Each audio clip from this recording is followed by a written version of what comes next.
নবীজি বলেন এরা জাহান্নামে যাবে শুধুমাত্র তার স্বামীকে একটা কথা বলার কারণে। বুখারী শরীফ 29 নম্বর হাদিস। উরিতুন নারা ফাইদা আক্তারু আহলিহা নিসা ইয়াকফুর।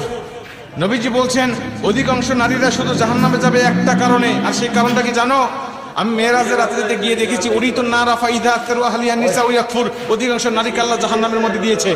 আমি জিব্রাইলকে জিজ্ঞাসা করলাম, ভাই জিব্রাইল কি লা ইয়াকফুরনা বিল্লাহ, এরা কি আল্লাহর সাথে কুফরি করেছে? এরা কি আল্লাহর সাথে শিরিক করেছে? এর জন্য কি আল্লাহ এদেরকে জাহান্নামে দিয়েছে এই নারীগুলোকে? জিব্রাইল বলবে না ইয়া রাসূলুল্লাহ, একজন নারীকেও শিরিক করার জন্য আর কুফরি করার জন্য এদেরকে জাহান্নামে দেয় নাই। এদেরকে জাহান্নামে দিয়েছে শুধুমাত্র তার স্বামীকে একটা কথা বলার কারণে। কয়টা কথা?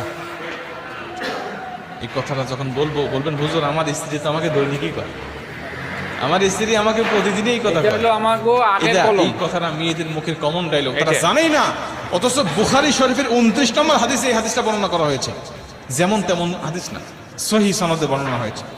জিব্রাইল বলছেন ইয়া রাসূলুল্লাহ ওয়া ইয়াকুনাল আশিরা, এরা হলো স্বামীর অবাধ্য স্ত্রী ছিল আর মাঝে মাঝে স্বামীকে একটা কথা বলতো। কি বলতো ইয়া রাসূলুল্লাহ?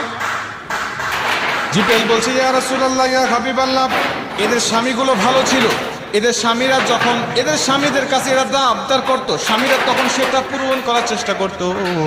যখন ভালো খাবার চাইতো স্বামীরা খাবার দিত, যখন ভালো পোশাক চাইতো তখন ভালো পোশাক দিত, যখন কোনো জায়গায় ঘুরতে যেতে চাইতো তখন ঘোরার জন্য বেড়াতের জন্য নিয়ে যাইতো নবীজি। কিন্তু তারপরেও যদি কোনো সময় এই স্বামীরা স্ত্রীকে সন্তুষ্ট করতে না পারবে, এই স্বামীরা যদি কোনো সময় স্ত্রীকে সন্তুষ্ট করতে না পারে, ঠিক সেই সময় এই স্ত্রীরা একটা কথা বলে উঠতো, এই কথাটা তারা বলে উঠতো।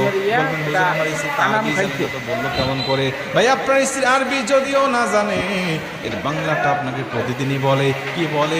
তোমার সংসারে এসে কোনোদিন আমি সুখ পেলাম না, তোমার সংসারে এসে কোনোদিন আমি শান্তি পেলাম না।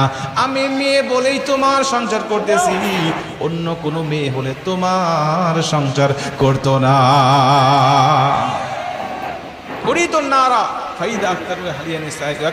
নবীজি বলছেন ওই নারী, জিব্রাইল বলছেন নারী বলতো, আমি তোমার সংসারে এসে কোনোদিন সুখ পাই নাই, আমি তোমার সংসারে কোনোদিন শান্তি পাই নাই, আমি তোমার সংসারে এসে কোনোদিন উত্তম কিছু পাই নাই। আমি মেয়ে বলে তোমার সংসার করতেছি, অন্য কোনো মেয়ে হলে তোমার সংসারই করতো না। বলে বলে সাথীর মা বোনরা বলে না, এরা ভালো আছে। মা বোনেরা মনোযোগ দিয়ে শোনেন, যদি এই কথাটা ভুলেও বলে ফেলেন আজকের থেকে তওবা করে নেন, আল্লাহ আর বলবো না, বলেছি তো বলেছি আর বলবো না, এইটাই শেষ। আমার স্বামী, একটা স্বামী স্ত্রীর জন্য কত অবদান রাখে। নবীজি বলছে যদি আল্লাহর পরে কাউকে সেজদা দেওয়া জায়েজ হতো, আমি বলে দিতাম প্রতিটা নারীকে তার